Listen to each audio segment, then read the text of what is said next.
Hello बच्चों, आप सभी का हमारे यूट्यूब चैनल एसएसआर विद्या केंद्र पर स्वागत है। जैसा कि हमने जो है नया चैप्टर स्टार्ट किया था बहुपद, और बहुपद के बारे में हमने देख लिया था कि बहुपद होता क्या है ना। और जो है बहुपद होता क्या है, बहुपद के पदों की संख्या कितनी होती है, बहुपद की घात क्या होती है, तो इन चीजों के बारे में जो है हम इससे पहली वाली क्लास में देख चुके हैं। अगर आप वो आपने नहीं देखी है तो आपको देख लेनी है, ठीक है। और आज हम जो पढ़ने वाले हैं वो पढ़ने वाले हैं बहुपद के प्रकार, ठीक है। तो यहाँ से स्टार्ट करने वाले हैं बहुपद के प्रकार से, ठीक है।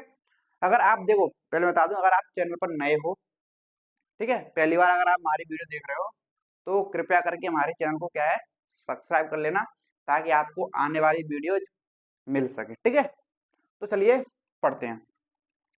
तो बहुपद के प्रकार की अगर मैं बात करूं, तो जो बहुपद के प्रकार है हम इसको दो आधार पर बांट सकते हैं। कितने आधार पर बांट सकते हैं? दो आधार पर बांट सकते हैं, दो आधार पर। तो जो बहुपद के प्रकार होते हैं वो होते हैं दो आधार पर। तो नंबर एक जो होता है वो होता है पद के आधार पर। किसके आधार पर? पद के आधार पर। और नंबर दो जो होता है वो होता है घात के आधार पर। घात के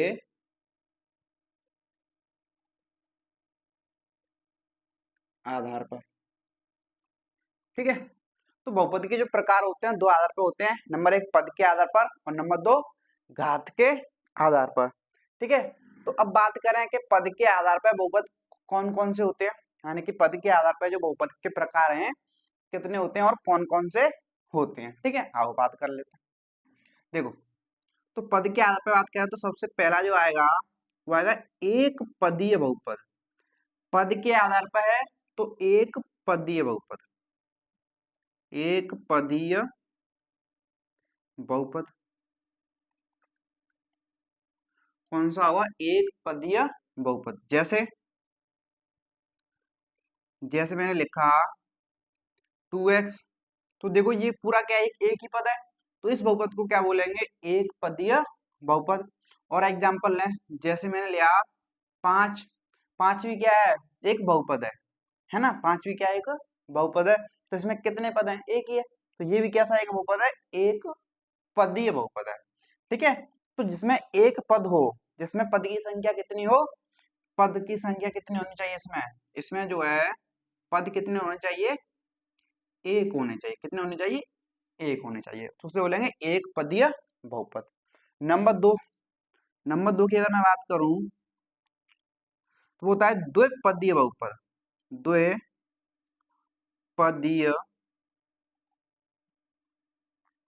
द्विपदीय बहुपद। अगर बात करें तो नाम से ही क्लियर है, नाम से ही क्लियर है कि द्विवान होता है दो, और पदवान पद, यानी कि दो पद। जिस बहुपद में दो पद होंगे उस बहुपद को क्या बोलेंगे? द्विपद। तो द्विपद बहुपद में जो पद होते हैं, पदों की जो संख्या होती है कितनी होती है? दो होती है। जैसे अगर मैं बात करूं, जैसे मैं लिखा 2x+3, 2x+3, तो इसमें देखो कितने पद हैं? एक पद, दो पद, एक पद, दो पद। तो इसमें पद कितने हैं? दो है ना। तो ये जो बहुपद है क्या कहलाएगा? द्विपद बहुपद कहलाएगा। क्या कहलाएगा? द्विपदीय बहुपद, ठीक है। नंबर तीन की अगर बात करें हम, तो जो नंबर तीन होगा वो होगा त्रिपदीय बहुपद। क्या होगा? त्रिपदीय त्रिपदीय बहुपद। अब जो त्रिपदीय बहुपद है आपको सिंपल सा क्लियर हो रहा है कि त्रिवन होता है तीन, पदवन पद, यानी कि जिसमें तीन पद होंगे वो कहलाएगा त्रिपदीय बहुपद। तो इसमें जो पद होंगे, पद की जो संख्या होगी वो कितनी होगी? तीन होगी। जैसे जैसे अगर आप एग्जांपल लो 3x² + 4x - 5, तो इसमें कितने पद हैं? देखो, एक पद, दो पद, तीन पद। तो इसमें कितने पद हैं? तीन पद हैं। तो इस बहुपद में तीन पद है, तो इस बहुपद को क्या बोलेंगे? त्रिपदीय बहुपद बोलेंगे। क्या बोलेंगे? त्रिपदीय बहुपद। तो पद के आधार पर जो होते हैं ये बहुपद होते हैं कि एक पदीय बहुपद, द्विपदीय बहुपद और त्रिपदीय बहुपद। क्लियर है? तो पद के आधार पर होते हैं तीन प्रकार के। तो पद के आधार पर देखिए, अब देखते हैं हम घात के आधार पर। तो घात के आधार पर देखते हैं, आओ। तो घात के आधार पर देखोगे तो कौन कौन से होते हैं। नंबर एक जो होता है हमारा घात के आधार पर, रेखिक बहुपद। क्या होता है? रेखिक रेखिक बहुपद। रेखिक बहुपद क्या होता है? रेखिक बहुपद। और रेखिक बहुपद कैसे बोलते हैं? तो जो रेखिक बहुपद होता है, इसकी जो घात होती है, घात के आधार पर बात कर रहे हैं तो घात की बात करेंगे ना, तो इसकी रेखिक बहुपद की जो घात होती है वो होती है कितनी? एक। कितनी होती है? एक होती है। जैसे जैसे मैंने आपके सामने अगर एक एग्जांपल लिखा, 3x-4, ठीक है, 3x-4, तो ये क्या है? मेरा बहुपद है। तो इस बहुपद में देखो चर क्या, x की घात कितनी है? एक है। इस बहुपद की घात कितनी दे रखी है? एक दे रखी है। तो ये जो बहुपद कहलाएगा, क्या कहलाएगा? रेखिक बहुपद। जिस बहुपद की घात एक होती है उस बहुपद को क्या बोलते हैं? रेखिक बहुपद बोलते हैं। क्लियर है? ठीक है। और मैंने आपको कल बताया था कि घात, किसी भी बहुपद की घात कैसे बताते हैं। तो बहुपद की घात जो बताते हैं, चर की सबसे बड़ी घात। इसमें चर तो एक ही है और सबसे बड़ी घात एक ही है। ठीक है, तो ये क्या होगा? रेखिक बहुपद। क्लियर है? अब बात करें नंबर दो। जो नंबर दो होगा हमारा रेखिक बहुपद के बाद होगा द्विघात बहुपद। क्या होगा? द्विघात बहुपद। द्विघात बहुपद। तो आपको नाम से ही क्लियर है कि द्विवान है दो, घातवान है, यानी कि जिस बहुपद की घात दो होगी, कितनी होगी? दो, तो उसको बोलेंगे द्विघात बहुपद। यानी कि किसी बहुपद की घात कितनी होनी चाहिए? दो होनी चाहिए। अगर किसी बहुपद की घात दो है तो वो कहलाएगा द्विघात बहुपद। जैसे जैसे अगर मैं बात करूं 4x² - 5x + 7, ठीक है, तो जब आप देखोगे तो इसमें चर की अधिकतम घात कितनी है? दो। तो जो चर की अधिकतम घात होती है वही बहुपद की घात होती है। तो इसमें इस बहुपद की घात कितनी है? दो। तो इस बहुपद को क्या बोलोगे आप? द्विघात बहुपद। क्या बोलोगे? द्विघात बहुपद। क्लियर है बात? ठीक है। अब नंबर तीन बात करें हम, नंबर तीन बात करें तो होगा त्रिघातीय बहुपद। क्या होगा? त्रिघातीय त्रिघातीय बहुपद। नंबर तीन जो होगा त्रिघातीय बहुपद। त्रिवान होता है तीन, घातवान का पावर, ठीक है, यानी कि जिस बहुपद की घात कितनी हो? तीन हो। कितनी हो? तीन, तो वो कहलाएगा त्रिघातीय बहुपद। क्या कहलाएगा? त्रिघातीय बहुपद। यानी कि जिन बहुपद की घात कितनी हो? तीन हो। कितनी हो? तीन हो, तो वो कहलाते हैं त्रिघातीय बहुपद। जैसे जैसे अगर मैं बात करूं 4x³ - 2x² + 5x - 8, ठीक है, तो मैंने आपके सामने एक बहुपद लिखा। तो इस बहुपद में चर की अधिकतम घात कितनी है? 7 है। सबसे बड़ी घात कितनी है? सॉरी 3 है। सबसे बड़ी घात कितनी है? 3 है। तो जो सबसे बड़ी घात होती है वही बहुपद की घात होती है। तो इसमें बहुपद की घात कितनी है? घात कितनी है? 3 है। ठीक है, तो इस बहुपद को क्या बोलेंगे? त्रिघातीय बहुपद बोलेंगे। क्या बोलेंगे? त्रिघातीय बहुपद। इतना समझे? तो ये हमारे क्या है? बहुपद के प्रकार। बहुपद के प्रकार कितने आधार पर होते हैं? दो आधार पर। नंबर एक पद के आधार पर और नंबर दो घात के आधार पर। और पद के आधार पर एक पदीय बहुपद, द्विपदीय बहुपद और त्रिपदीय बहुपद। इसी प्रकार से घात के आधार पर बात करें तो रेखिक बहुपद जिसकी घात एक हो, द्विघात बहुपद जिसकी घात दो हो, त्रिघातीय बहुपद जिसकी घात तीन हो। तो आई थिंक आपको इनमें कोई भी दिक्कत नहीं है। ठीक है, अगर इनमें कोई दिक्कत नहीं, सिंपल सी बात क्या है कि इनके नाम से ही क्लियर होता है। इनके नाम से ही क्लियर होता है। जैसे कि द्विघात है, द्विवान दो, घातवान है जिसकी घात दो होगी। ठीक है, देखो यहाँ पे द्विपदी है, दो पदवान है पद, तो जिसके दो पद होंगे वो द्विपदी बहुपद होगा। सिंपल, नाम से क्लियर रटने की कोई जरूरत नहीं है। तो नाम से ही आप क्या याद कर सकते हो? बहुपदों के बारे में आप पता कर सकते हो। क्लियर है इतना? तो चलिए फिर आगे चलते हैं इससे। देखिए अब जो हम पढ़ने वाले हैं, क्या पढ़ने वाले हैं? बहुपदों के मानक रूप। क्या पढ़ने वाले हैं? बहुपदों के मानक रूप। अब आप बोलोगे ये मानक रूप होता क्या है? ये मानक रूप क्या होता है? तो मानक रूप की अगर मैं बात करूं, जैसे अगर आप बात करें, जैसे हम इंसान है, हम क्या है, इंसान है। तो हम इंसानों की क्या चीज है कि कोई भी इंसान होगा, मैं आपसे बोलूं कि मैंने एक इंसान देखा, तो अगर मैंने कोई इंसान देखा है, किसी से मैं बोल रहा हूँ कि मैंने एक इंसान देखा, तो अब दूसरा क्या इमेजिन करेगा, दूसरा क्या सोचेगा, अगर इसने इंसान देखा है तो उस इंसान के दो हाथ होंगे, दो पैर होंगे, दो आंखें होंगी, दो कान होंगे, है ना, तो यही तो सोचेगा, जो इंसान होगा ऐसा ही दिखेगा। तो ये क्या है, एक मानक रूप है कि कोई इंसान कैसा दिख रहा है। तो इसी प्रकार से बहुपद का क्या होता है, मानक रूप होता है कि कोई बहुपद कैसा दिखेगा।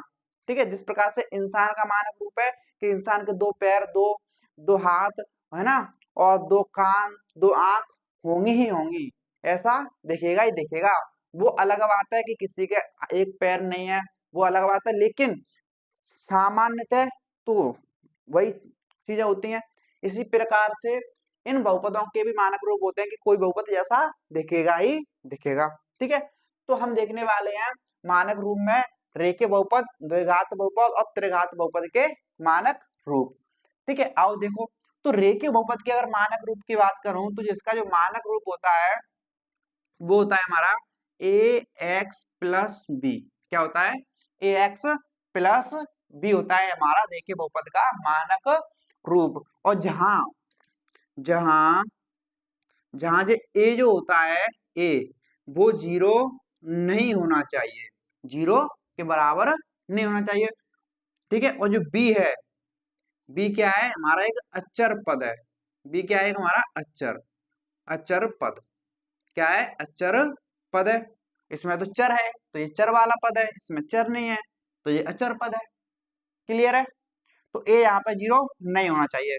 जैसे अगर हम आप बात एग्जाम्पल लें, जैसे अगर मैं एग्जाम्पल लूं, कोई भी जो बहुपद है, देखो मैंने आपके सामने एक बहुपद लिखा यहाँ पे, 3x+9, 3x+9।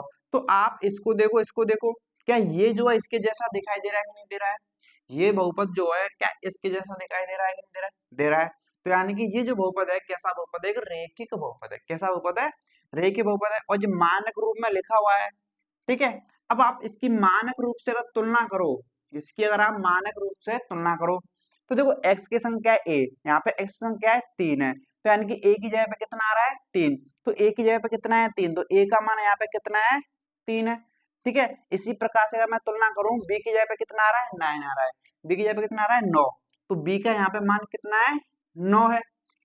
सिंपल सी बात है कि नहीं है, सिंपल सी बात है ना। अगर मानक रूप से इसकी तुलना करोगे तो a की जगह पे कितना है 3 है और b की जगह पे कितना है 9 है तो ये मानक रूप में ही। क्लियर है, और भी एग्जांपल ले लेते हैं, एक एग्जांपल ये लिया और भी एग्जांपल ले लो, आओ बात करें। जैसे लिया मैंने 7x-4, तो ये भी क्या है, ये भी हमारे जो है बहुपद के मानक रूप में लिखा हुआ है।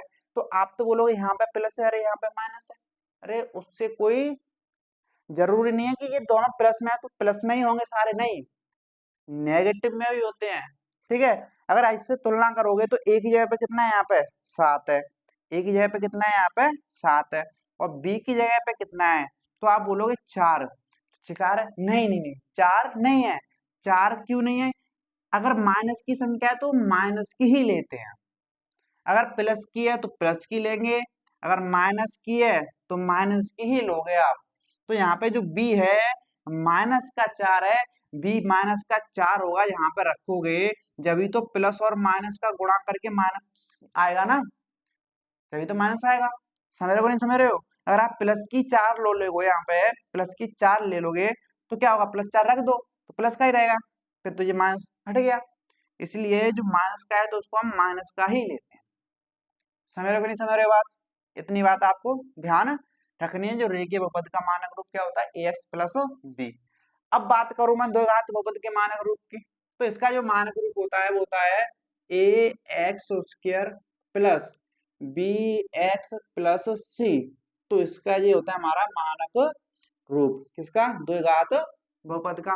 जहां जहां जो a जो है जीरो नहीं होना चाहिए, a जीरो नहीं होना चाहिए, और c क्या है, c जो है हमारा एक अचर पद है, सी क्या है हमारा एक अचर पद है, ठीक है, क्योंकि सी के साथ तो कोई चर है ही नहीं, ठीक है। जैसे यहाँ पे ए के साथ एक्स चर है, बी के साथ एक्स है, सी के साथ कोई एक्स है ही नहीं, ठीक है, तो ये कैसा पद है, अचर पद, ठीक है।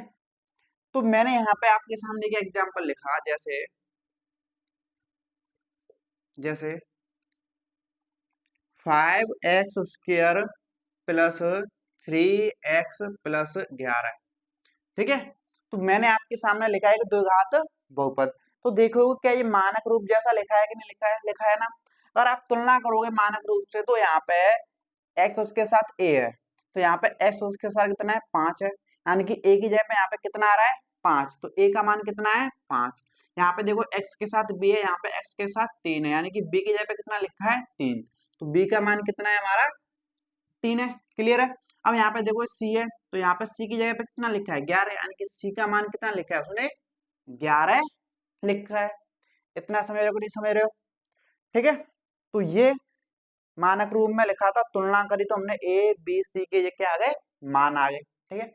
और एग्जांपल देखो, और भी आप एग्जांपल देख सकते हो, जैसे देखो मैंने लिखा 3x² माइनस के 4x+8, ठीक है। तो ये भी क्या है, मेरा एक द्विघात बहुपद है। जब इससे इसकी तुलना करोगे तो ए की जगह पे कितना लिखा है, 3 लिखा है, ए की जगह पे कितना लिखा है, 3, और बी की जगह पे कितना लिखा है, 4, नहीं प्लस का 4 नहीं है, माइनस के तो माइनस के लिखेंगे, प्लस के तो प्लस के लिखेंगे, यहाँ पे प्लस की 3 थी और 3 लिखा मैंने, तो ये प्लस की 3 है, प्लस क्या है, संख्या के आगे लगाओ या ना लगाओ कोई फर्क नहीं पड़ता, लेकिन माइनस हमें लगानी ही पड़ती है। तो यहाँ पे जो बी की जगह पे कितना लिखा है, माइनस के 4 लिखा है, ठीक है। अगर बात करूं सी की जगह पे कितना लिखा है, यहाँ पे 8 लिखा है, सी की जगह पे कितना लिखा है, प्लस के 8 लिखा है, ठीक है, प्लस लगाओ या ना लगाओ। तो ये हमारा हुआ किसका, द्विघात बहुपद का मानक रूप। अब देखते हैं त्रिघात बहुपद का मानक रूप, आओ। तो त्रिघात बहुपद के मानक रूप की बात करते हैं, तो ये होता है ax³ plus bx² plus cx+d, ठीक है। तो ये हो गया मेरा त्रिघात बहुपद का मानक रूप। यहाँ जो a जो है, यहाँ पे भी जो है, जहाँ जहाँ a जो है 0 नहीं होना चाहिए, और d जो है क्या है, d क्या है, एक अचर पद है, क्या है, एक अचर पद है, ठीक है। d क्या है, एक अचर पद है। यहाँ पे देखोगे अगर मैं कोई एग्जांपल लूं, जैसे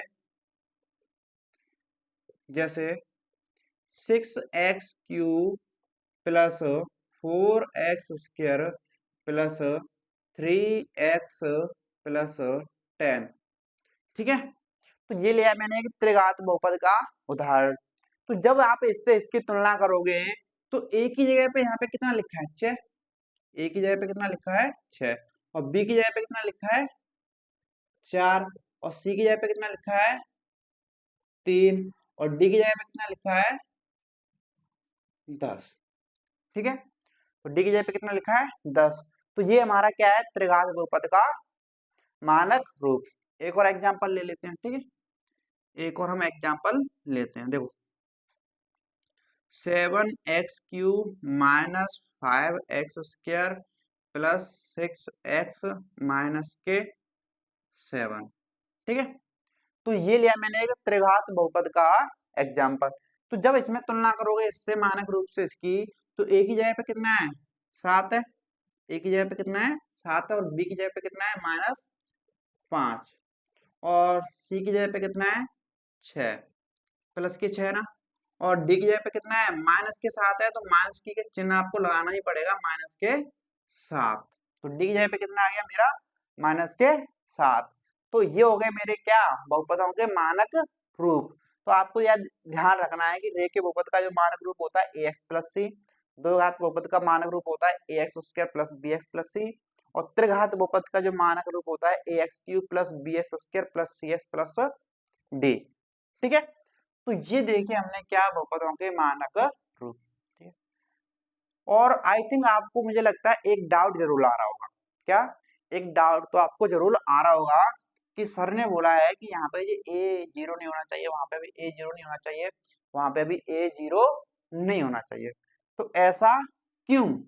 ऐसा इसलिए समझाओ। जैसे मेरा ये लिखा है द्विघात बहुपद का मानक रूप a x square plus b x plus सी।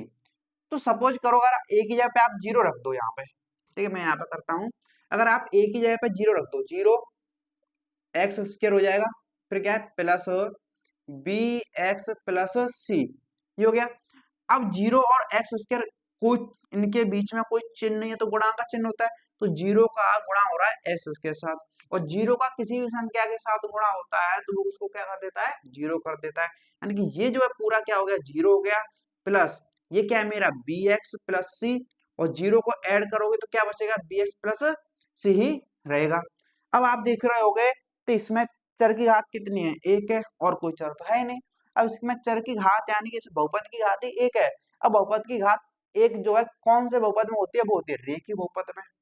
कौन से बहुपद में होती है, तो रेखिक बहुपद में होती है। यानी कि यहाँ पे ए जैसे ही मैंने जीरो किया तो जो द्विघात बहुपद था वो कौन सा बन गया, रेखिक बहुपद। ऐसे ही आप त्रिघात बहुपद में ए को जीरो कर दोगे तो त्रिघात से बन जाएगा कौन सा, द्विघात बहुपद। समझ रहे हो कि नहीं समझ रहे हो? इसलिए जो है ए जीरो नहीं होना चाहिए। ठीक है, तो आज की क्लास को जो हम इतना ही रखेंगे, और उम्मीद करता हूँ कि आज की क्लास जो है आपको पसंद आई होगी। ठीक है, और अपने दोस्तों को भी इसको शेयर करना ताकि उनको भी हेल्प मिल सके। ठीक है, तो वीडियो को आपको लाइक कर देना है और शेयर कर देना है। तो चलिए मिलते हैं नेक्स्ट वीडियो में, आज के लिए इतना ही, धन्यवाद।